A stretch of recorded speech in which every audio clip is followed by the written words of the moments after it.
ഞാനൊരു കാര്യം പറയട്ടെ, റിജിലെ, ഏത് പോലീസിനെ കുറിച്ചാണ് നിങ്ങൾ പറയുന്നത്? കേരളത്തിലെ പിണറായി വിജയൻ നേതൃത്വം കൊടുക്കുന്ന ആഭ്യന്തര പോലീസിനെ അങ്ങനെ ഒരു ആക്ഷേപം കുറെ കാലമായിട്ടുണ്ട്. നിങ്ങൾ തൊട്ടപ്പുറത്ത് നിങ്ങൾ ഭരിക്കുന്ന സംസ്ഥാനത്തൊരു പോലീസ് ഉണ്ടല്ലോ. നിങ്ങൾ കഴിഞ്ഞ വർഷങ്ങളായി നിങ്ങൾ അധികാരത്തിൽ വന്നതിന് ശേഷം ഉൾപ്പെടെ എന്താണ് കർണാടകയിൽ സംഭവിച്ചുകൊണ്ടിരിക്കുന്നത്?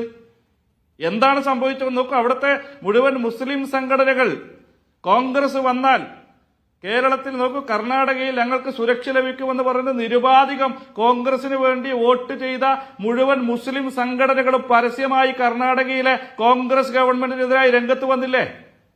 അവര് പത്രക്കുറിപ്പ് ഇറക്കിയില്ലേ? അവര് പ്രതിഷേധം ഇറക്കിയില്ലേ? ഞങ്ങൾക്ക് പുറത്തിറങ്ങി നടക്കാൻ പറ്റുന്നില്ല, ഞങ്ങളുടെ സ്ഥാപനങ്ങളിൽ കച്ചവടം നടത്താൻ പറ്റുന്നില്ല, ഞങ്ങളുടെ ആരാധനാലയങ്ങളിൽ വിശ്വാസം നടത്താൻ പറ്റുന്നില്ല. കോൺഗ്രസ് ഭരിക്കുന്ന കർണാടകയിൽ RSSന്റെ സംഘപരിവാറിന്റെ ബജരംഗ് ദളിന്റെ ഹനുമാൻ സേനയുടെ ശ്രീരാമസേനയുടെ അഴിഞ്ഞാട്ടം നമ്മൾ കണ്ടതല്ലേ? ആർക്കെങ്കിലും എതിരെ ഒരു പെട്ടി കേസ് എടുക്കാൻ നിങ്ങൾക്ക് പറ്റി? ഇന്നിപ്പോ അതാ മാധ്യമങ്ങൾ ചർച്ച ചെയ്യപ്പെടുന്ന, അല്ലെങ്കിൽ ഞാൻ കണ്ടൊരു വാർത്ത എന്താ അറിയോ, ഗണഗീതം പാടുക.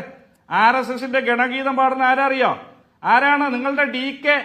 എന്തായിരുന്നു DK അധികാരത്തിൽ വരുമ്പോ ഇവിടുത്തെ വലതുപക്ഷ നോക്കൂ മാധ്യമങ്ങൾ, നിങ്ങൾ ഉൾപ്പെടെ, ജമാഅത്ത് ഇസ്ലാമി ഉൾപ്പെടെ, SDPI ഉൾപ്പെടെ, കോൺഗ്രസ് ഉൾപ്പെടെ DK വന്നു, തീയും പുകയൊക്കെ ഇട്ടിട്ട് വാട്സപ്പിൽ സ്റ്റാറ്റസും ഇൻസ്റ്റഗ്രാമിൽ സ്റ്റോറിയൊക്കെ ഇട്ടിട്ട് DKയെ കൊണ്ടു നടന്നല്ലോ.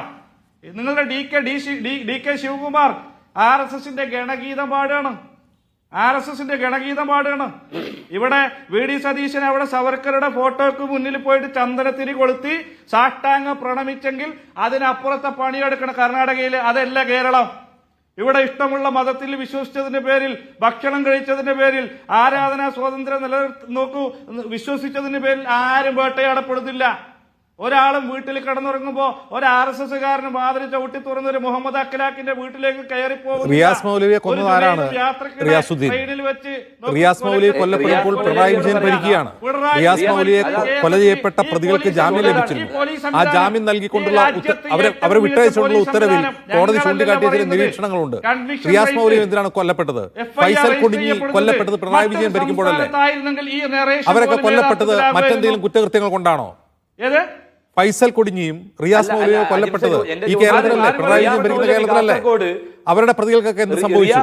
ആ കേസിന്റെ ഗതി എന്തായി? ആരാ കൊന്നത്? ഒരു നിമിഷം റിയാസുദ്ദീൻ മറുപടി പറയും. ആ പ്രതികൾ എവിടെയാ? എല്ലാവർക്കും നീതി ലഭിക്കണമെന്ന് ഒറ്റപ്പെട്ട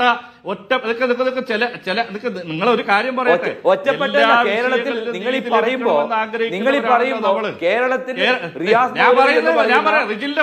റിജിലിന്റെ അവസരം തരുമല്ലോ. പിണറായി വിജയൻ ഭരിക്കുമ്പോൾ ഒരു മതത്തിന്റെ ഐഡന്റിറ്റി ഉള്ള ആളുകൾ എന്ന നിലയിൽ മാത്രം കൊല്ലപ്പെട്ട രണ്ടുപേരുടെ കാര്യമാണ് ഞാൻ പറഞ്ഞത്. ആഭ്യന്തര സംവിധാനത്തെ കുറിച്ച് വളരെ കൃത്യമായി സംഘപരിവാർ ചാപ്പ കുത്തി ആരാ പറ? ശോഭാ സുരേന്ദ്രൻ പറഞ്ഞ, ശോഭാ സുരേന്ദ്രനൊക്കെ എന്തെല്ലാം പറയുന്നത് അവർക്ക് തന്നെ വല്ല ബോധ്യമുണ്ടോ?